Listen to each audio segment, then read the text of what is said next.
फडणवीसांकडे अर्थ खातं ठेवणं यातच शहाणपणा असं संजय राऊत म्हणतात। फडणवीसांशिवाय अर्थ खातं सांभाळणारा सक्षम मंत्री दिसत नाही असंही राऊतांनी म्हटले। दरम्यान अर्थ खात्यावरील प्रश्नावर सुनेत्रा पवारांनी मात्र बोलणं टाळले। सध्या तरी अर्थ खातं माझ्याकडे असल्याचं फडणवीसांनी म्हटलं होतं। शेतीमध्ये मोठं परिवर्तन करून मॉडेल शेती तयार करतायत, शेतीला फायद्यामध्ये आणतायत, पण जो गरीब शेतकरी आहे त्याला अजून मदत करावी लागेल। ती मदत राज्य सरकार करेल आणि त्यालाही सक्षम बनवेल। आणि अर्थ खात्याच्या संदर्भात आज तरी अर्थ खातं माझ्याकडे आहे।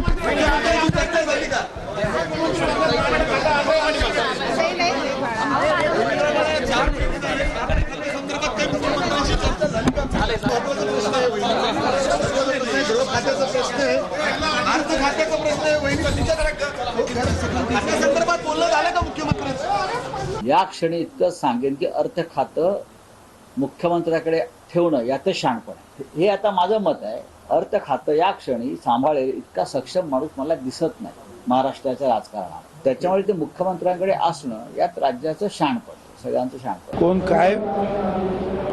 कोण काय संजय राऊत सांगणार आणि खातं वाटप होणार असेल तर संजय राऊतकडे जाऊन सांगू बाबा तू काहीतरी कर म्हणून। कशाला ते बोलतायत? जे आहे ते बघतील अंतर्गत काय आहे ते। सुनेत्रा ताई आहेत त्या जातील मुख्यमंत्र्यांशी बोलतील।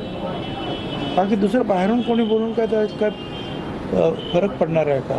राऊतांनी त्यांचा पक्ष बघावं ना, त्यांच्या पक्षात काही बॉम्ब पडत नाही आणि ते राष्ट्रवादीने काँग्रेसमध्ये जावं का, तिकडे अर्थ खातं कोणी सांभाळावं, या पक्षाचं कोणी काय करावं। मला तर कशाला बेगाने शादी में अब्दुल्ला दिवाना उगाच उड्या मारत फिरायचे आपण।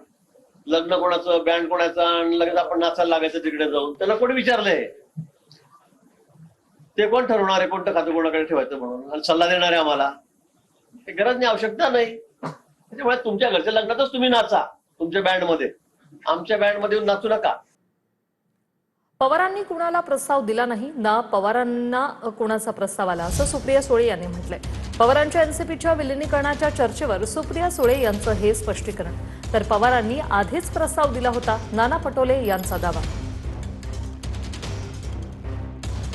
राष्ट्रवादीचं पवार साहेबांचा प्रस्ताव ऑलरेडी त्यांनी पहिलेही दिलेला होता आणि काही कारणाने तो उशीर झालेला होता। देशाचं संविधान वाचवण्यासाठी जे काही सेक्युलर विचाराचे पक्ष आहेत त्यांनी सगळ्यांनी एकत्रित यावं, अशा पद्धतीची एक प्रक्रिया आता देशपातळीवर सुरू झालेली आहे। आणि त्याचीच प्रक्रिया आहे की तृणमूल काँग्रेस असेल, पवारसाहेब असतील, हे सगळेजण आता काँग्रेसच्याच सोबत यायचा आणि विलीनीकरण करायचं असं एक मानसिकता आणि त्या पद्धतीचा भाव आता आपल्याला पाहायला मिळतो आहे। आदरणीय पवारसाहेब, मी माननीय जयंत पाटील, शशिकांत शिंदे, आमचे आमदार, खासदार, पदाधिकारी, आम्हाला कुणालाच कोणी कॉन्टॅक्ट केलेला नाही आहे आणि आम्हीही कुणाला कॉन्टॅक्ट केलं नाही आहे। त्याच्यामुळे ही बातमी कुठून सुरू झाली, तुम्हाला कोणी सांगितली, हे तुम्हाला माझ्यापेक्षा जास्त माहिती। कोण कुणाच्या संपर्कात आहे मला माहिती नाही। आदरणीय पवारसाहेबांकडे कुठलाही प्रस्ताव आलेला नाही ना आदरणीय पवारसाहेबांनी कोणाला प्रस्ताव दिला आहे।